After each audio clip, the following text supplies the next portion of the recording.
আমারে অনেকে কইতেছে যে আপনি প্রফেসর ইউনূসের সরকারের উপরে এত চেতলেন কে? যখন কেউ গণমানুষকে অবজ্ঞা করে, তার ছোট ছোট আকাঙ্ক্ষাকে উপেক্ষা করে, আমার মাথায় আগুন ধরে যায়। আমরা তো এটা আশা করি নাই যে প্রফেসর ইউনূসের সরকার দেশকে সোনায় মুড়াই দেবে, সে কথা বলিও নাই, তারা সেটা পারবেও না। আমরা চাইছিলাম যে ইন্ডিয়ার প্রত্যক্ষ সমর্থনে আমরা ফ্যাসিবাদে পিষ্ট হয়েছি, সেই ইন্ডিয়া ঘৃণিত পতিত ফ্যাসিস্ট আর তার দলবলকে আশ্রয় দিছে, সেই রাষ্ট্রকে, ভারত রাষ্ট্রকে বুঝায় দেওয়া কামটা তোমরা ভালো করো নাই। এটা জাতীয় মর্যাদার প্রশ্ন। প্রত্যেক দিন পুশিন করতেছে ইন্ডিয়া। দেখেন এডিটর সাহেব, আপনি পুশিন লিগে সার্চ দেন, দেখেন কয়দিন পর পর কি পরিমাণে পুশিন হইতেছে বাংলাদেশে। আর মোদির ফুয়া, বিএনপির রিকমেন্ডেশনে হওয়া আমাদের পররাষ্ট্র উপদেষ্টা শ্রী শ্রী তৌহিদানন্দ প্রভুপাদ পাকিস্তান হইলে পৌরুষ জায়গায় ওঠে, আর ইন্ডিয়ার পুশিনে নেতায় যায়। আমাদের স্বরাষ্ট্র উপদেষ্টা কয় এটা ইন্ডিয়ার উস্কানি না, মানে ওই বাংলাদেশের উপদেষ্টা না ইন্ডিয়ার উপদেষ্টা, এটাই প্রশ্ন। হাসিনার আমলে কেন পুশিন হয় না? আর কেন হাসিনা ক্ষমতা থেকে চলে গেলে পুশিন শুরু করে ইন্ডিয়া? ইন্ডিয়া দেখেন বাংলাদেশ থেকে পণ্য আমদানিতে নিষেধাজ্ঞা দিছে। ওই মাসে, যে মাসে নিষেধাজ্ঞা দিছে, ওই মাসে প্রায় 18% আমদানি বাড়াইছে বাংলাদেশ। দেখেন, এমনকি এই বছর মে মাসে আইসাও বিবিসি রিপোর্ট করতেছে ইন্ডিয়া থেকে পণ্য আমদানি কমে নাই, বাড়ছে। শুধু তাই না, ইন্ডিয়া থেকে চাল আমদানি করবে সরকার, চুক্তি ফুক্তিও করে ফেলিছে। আর ইন্ডিয়া একের পর এক বাংলাদেশের পণ্য আমদানিতে নিষেধাজ্ঞা দিয়ে যাচ্ছে। পরপর 3 মাসে 3 বার নিষেধাজ্ঞা দিচ্ছে। দেখেন, এর মধ্যে মাইলস্টোনের দুর্ঘটনা হইল। ইন্ডিয়া কইল ডাক্তার পাঠামু, আর আমাদের স্বাস্থ্য মন্ত্রণালয় লাল ফেলাইতে ফেলাইতে ফেলাইতে রাজি হয়ে গেল। আসলো ইন্ডিয়ান ডাক্তার। আমি কইলাম স্বাস্থ্য মন্ত্রণালয়ে, আমাদের ডাক্তারের এই বার্নের রোগীদের কোন চিকিৎসা দিতে পারবে না যেটা ইন্ডিয়ান ডাক্তার দিবে? চুপ করে থাকে, কথা কইতে পারে না, উত্তর নাই তো। কেন তারা কইতে পারে না যে ভাই ধন্যবাদ, আমরা নিজেরাই পারবো? এর মধ্যে পাঠাইলে ইলিশ। গতবার আমরা মেলা হাউকাউ করেছিলাম না, সেটা তারা পাত্তাই দেয় নাই। যেন ইলিশ ওদের বাপের, বাংলাদেশ মনে হয় ওদের বাপের জমিদারি। ইন্ডিয়ার ভয়ে থরহরি কম্প এদের। ইন্ডিয়ার সাথে ডিলিংস বাদ দেন, আওয়ামী লীগের মিছিল ঠেকাতে পারে না, এতই অপদার্থ এরা।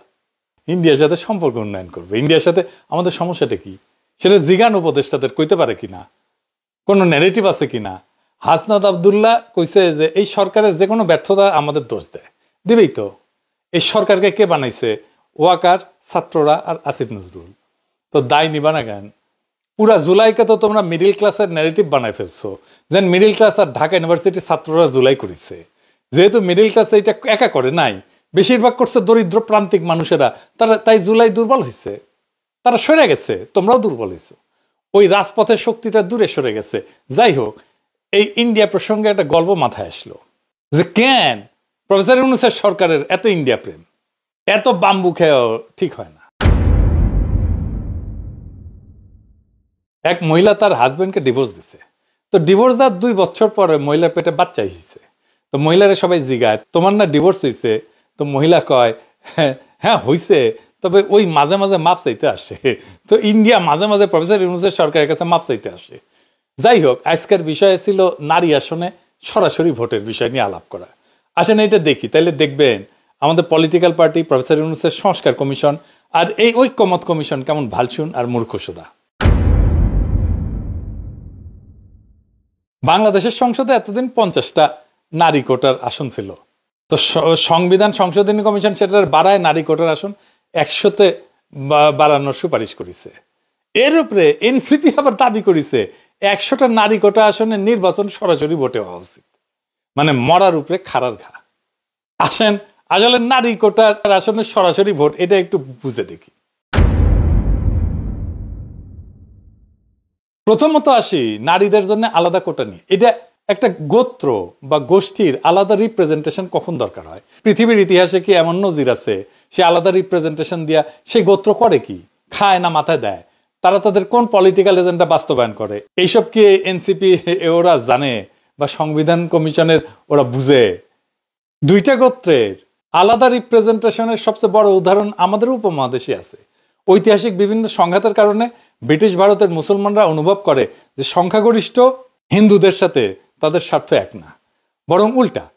স্যার সৈয়দ আহমেদ খান বিভিন্ন ঘটনা ব্রিটিশ ভারতে হিন্দুদের হরেক রকমের এজিটেশন দেখা এই ব্যাপারে লেখালেখি করে যান। ভারতবর্ষের মুসলমান নেতাদের মধ্যে যেই ঘটনার ফলে এই উপলব্ধি সবচেয়ে গভীরভাবে প্রভাব ফেলে সেটা হইল 1905 সালের বঙ্গভঙ্গ। এর বিপরীতে হিন্দুদের অ্যাগ্রেসিভ রিয়াকশন দেখে আগুন জ্বালাই দিয়েছিল সারা বাংলায়। এর ফলে 1906 সালের ডিসেম্বর মাসে মুসলিম লীগের রাজনৈতিক আবির্ভাব ঘটে, যেটার ইতিহাস আগের এপিসোডে বিস্তারিতভাবে বলছি। মুসলিম লীগ গঠনের আগে 1906 সালের অক্টোবর মাসে ভারতবর্ষের 35 জন গণ্যমান্য মুসলমান নেতা প্রিন্স আগা খানের নেতৃত্বে সিমলাতে ভাইসরয় লর্ড মিন্টোর সাথে দেখা করতে যান। সিমলায় ভাইসরয়ের প্রাসাদ ভাইস রিগাল প্যালেসে এই মিটিংটা অনুষ্ঠিত হয়। সেই মিটিংয়ে মুসলমান নেতারা সর্বপ্রথম ভাইসরয়ের কাছে মুসলমানদের জন্য আলাদা রিপ্রেজেন্টেশনের দাবি উত্থাপন করে। ভাইসরয়ের কাছে মুসলমান নেতারা একটা অ্যাড্রেস ড্রাফট করে উপস্থাপন করে। সেটা ড্রাফট করছিল বিহারের সৈয়দ হোসেন বিলগ্রামি আর উত্তরপ্রদেশের সৈয়দ মীর মেহেদি আলী, যিনি নবাব মোহসিনুল মুলক নামে পরিচিত ছিলেন আর স্যার সৈয়দ আহমেদ খানের ঘনিষ্ঠ বন্ধু এবং উত্তরসূরি ছিলেন। সেই দাবিতে কি বলা ছিল, তার একটা অংশ হচ্ছে, এটা ইংরেজি যেহেতু কইছে তাহলে ঠিকই কইছে, তবে বাংলা এটা হইতেছে মুসলমানরা একটা স্বতন্ত্র সম্প্রদায় যাদের কিছু অতিরিক্ত স্বার্থ আছে যা অন্যান্য সম্প্রদায়ের সাথে মিলে না, বরং এইসব স্বার্থ যথাযথভাবে প্রতিনিধিত্ব পায়নি।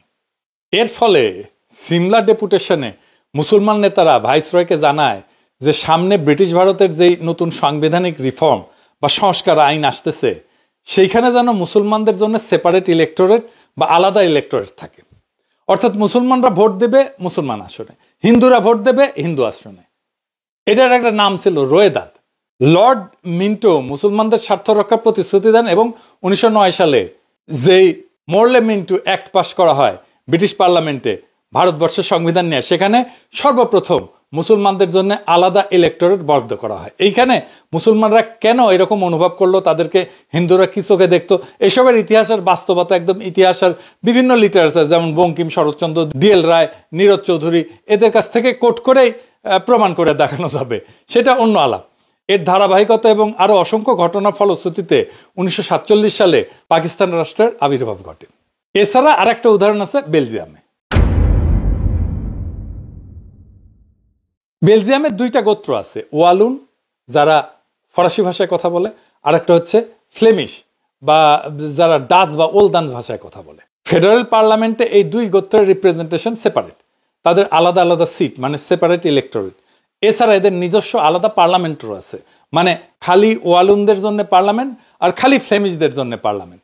তাইলে এতক্ষণ ধরে যা বুঝলাম আমরা, সেটার মর্মার্থ হচ্ছে একটা গোত্র বা গোষ্ঠী তখনই নিজেদের জন্য আলাদা সেপারেট ইলেক্টোরেট অথবা রিপ্রেজেন্টেশন দাবি করে যখন তারা অনুভব করে যে তাদের স্বার্থ অন্য গোত্র সংরক্ষণ করবে না।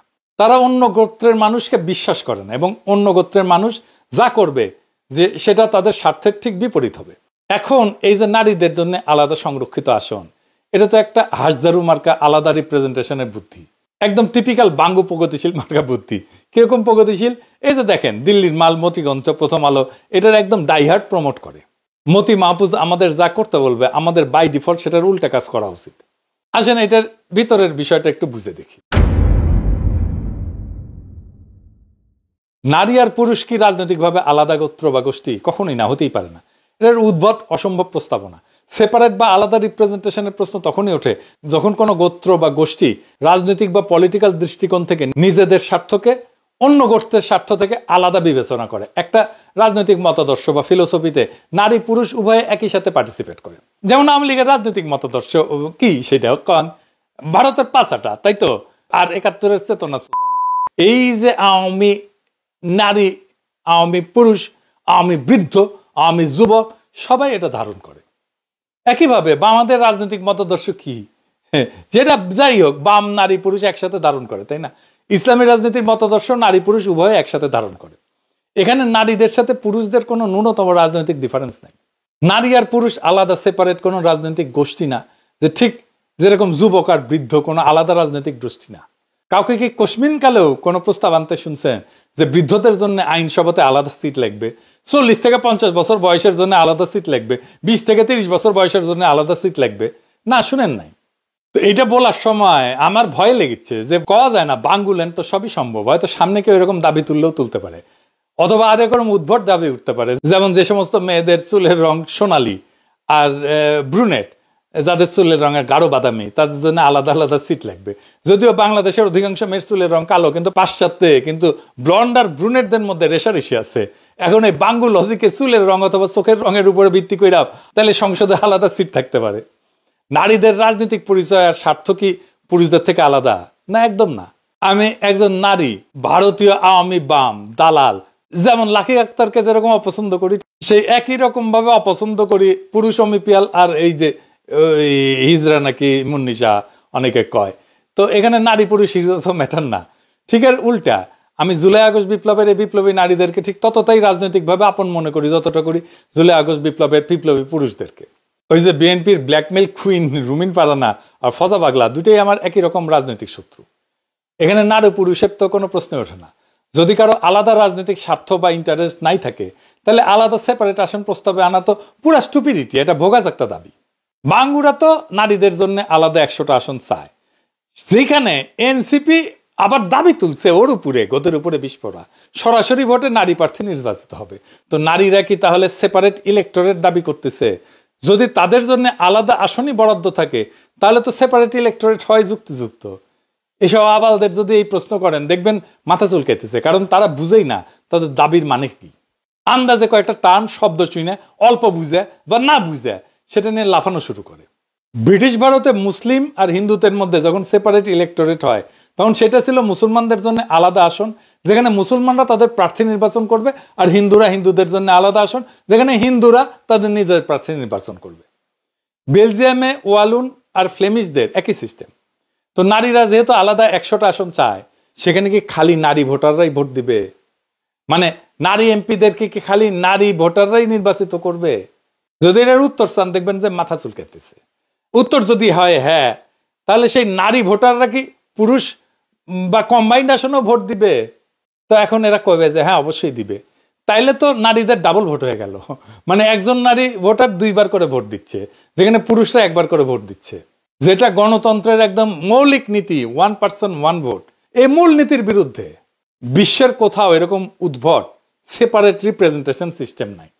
আর ধরেন যদি এটা সেপারেট রিপ্রেজেন্টেশন সিস্টেম হয় তাহলে নারী তো অর্ধেক বাংলাদেশের, তো 300 আসন পুরুষের আর 100 আসন নারীর, এটা কোনো ইনসাফ হইল? আবার দেখেন এটা যদি বলেন তখন ওরা কবে হয়তো যে না না, নারী আসনে নারী পুরুষ সবাই নির্বিবাদে ভোট দেয়া খালি নারী প্রার্থীদের নির্বাচিত করবে। তো নারী আসনের মূল লজিকই তো হচ্ছে নারীদের স্বার্থ পুরুষদের হাতে নিরাপদ না। তসলিমা নাসরিন থেকে শুরু করে সব বাঙ্গু প্রগতিশীল নারীবাদীদের তো একটাই থিওরি। তো ধরে নিলাম সেটাই যদি হয়, তাহলে নারীরা কেন নিজেদের জন্য সেপারেট রিপ্রেজেন্টেশনে পুরুষদের ভোটাধিকার প্রয়োগের অধিকার দিবে? আজব ব্যাপার না? যখন ব্রিটিশ ভারতে হিন্দু মুসলিম অথবা বেলজিয়ামে ওয়ালুন ফ্লেমিশ সেপারেট ইলেক্টোরেট হয় আর 2টা গোত্র বিশ্বাস করে একে অপরের স্বার্থ রক্ষা করবে না, তখন তারা নিজেদের আসনে অন্য গোত্রকে কখনোই ভোট দিতে দেয় না। তো যদি এটা নাই হয়, মানে একটা গোত্রের আসনে যদি আর একটা গোত্রের মেজরিটি মানুষ এসে ভোট দিচ্ছে, তাইলে তো পুরো সেপারেট ইলেক্টোরেট বা রিজার্ভ সিটের পারপাস বা উদ্দেশ্যই মাঠে মারা গেল। মানে বাংলাদেশ স্টুপিডিটি মাঝে মাঝে আমার মাথায় রক্ত উঠায় দেয়। নারীদের সংরক্ষিত আসনে যদি পুরুষরা ভোট দিতে পারে তাহলে নারী পুরুষের আলাদা আলাদা আসনের দরকার কি? আর নারীদের জন্য সেপারেট সিটের দরকার কি? পুরো ব্যাপারটা এতই বোগাস, এতই বুলশিট যে বিশ্বের কোনো পাশ্চাত্য দেশের আইনসভায় এরকম নারীদের জন্য আলাদা সংরক্ষিত আসনের কোনো বিধানই নাই। আছে? নাই। জি আর ঠিকই শুনেছেন, পাশ্চাত্যে কোনো দেশে নারীদের জন্য কোনো আলাদা নারী কোটার আসন নাই। পাশ্চাত্যরা তো নিজেদের নারী স্বাধীনতা, নারী ক্ষমতায়নের সূতিকাগার বলে মনে করে, বাঙ্গু প্রগতিশীলরা তাই বলে। সেই পাশ্চাত্য জগতে 20 শতাব্দীতে নারীরা প্রথম ভোটাধিকার পায়। সেটা পাওয়ার পর থেকে আজ পর্যন্ত একটা পশ্চিমা দেশ, জাপান, কোরিয়া, কোথাও এই নারীদের জন্য আইনসভায় কোটা নাই। তাদের ইতিহাসে কখনোই ছিল না।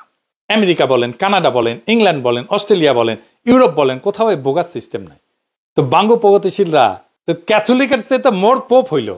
মানে কেউ যদি নিজেকে পোপের চেয়ে বড় ক্যাথলিক মনে করে, এইসব আতেলদেরকে বলা হয় মোর ক্যাথলিক দেন পোপ। তো বিশ্বের নারীদের জন্য কোটা আসন কোন কোন দেশে আছে জানেন? শুনবেন? আসেন এটা শুনি। নামগুলা কিন্তু মজার: Rwanda, Uganda, Bangladesh, Nepal, Pakistan, Jordan. বাঙ্গুল্যান্ডকে তো অনেকে উগান্ডার সাথে তুলনা করে, সেটা যে একেবারে ভুল তা কিন্তু না। মানে সব তৃতীয় বিশ্বের দেশ যেখানে বোকাচোদা মতিকণ্ঠ মার্কা প্রগতিশীল আলগা নারীবাদীরা আছে, সুলতানা কামাল চক্রবর্তী, রাশেদা চৌধুরী, খুশি কবির, তসলিমা নাসরিন, এই সমস্ত কপালে বড় বড় টিপ পড়া নিরেট বুদ্ধির মালগুলা গোজামিল বয়ান গিলাইছে জাতিকে, সেই জায়গাতে আছে এগুলা। সামনে যে নতুন বাংলাদেশের স্বপ্ন আপনারা দেখি, সেখানে সংসদে আইনসভায় এসব বোগাস নারী কোটার কোনো আসন থাকবে না। পুরা নারী কোটার আসনকে এরা অ্যাবলিশ করে দেওয়া হবে, জয় বাংলা করে দেওয়া হবে। আইনসভা বিষয়ে আমাদের পজিশন খুব সিম্পল, কোনো পিয়ার না, কোনো উচ্চ কক্ষ না, কোনো নারী কোটা না, তিনটা। তো ফাইনালি যেটা আবার আগের কথায় ফিরে আসি, ওই যে কইছিলাম যে আমাদের জাতীয় মর্যাদা ওইটা বিক্রি হবে না, এটা আমাদের শহীদের রক্তে কেনা। আজকের শপথ হোক, আমরা চাই মর্যাদার দেশ, শির দ্বারা উঁচু করার মেধাবী নেতৃত্ব, আর এমন একটা রাষ্ট্র যেখানে প্রত্যেকটা সিদ্ধান্তের কেন্দ্রে থাকবে জনগণ, আর শুধু জনগণ। এই পথেই বাংলাদেশ হবে সত্যিকার অর্থে স্বাধীন, মর্যাদাবান এবং গণতান্ত্রিক। ইনকিলাব জিন্দাবাদ।